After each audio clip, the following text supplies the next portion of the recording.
Lệch xàm sập. Lệch xàm sập.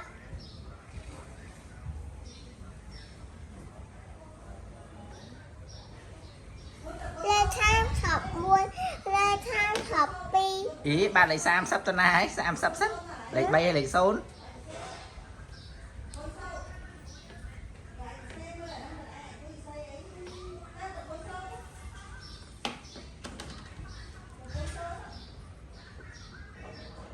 Lệch mọc thấp.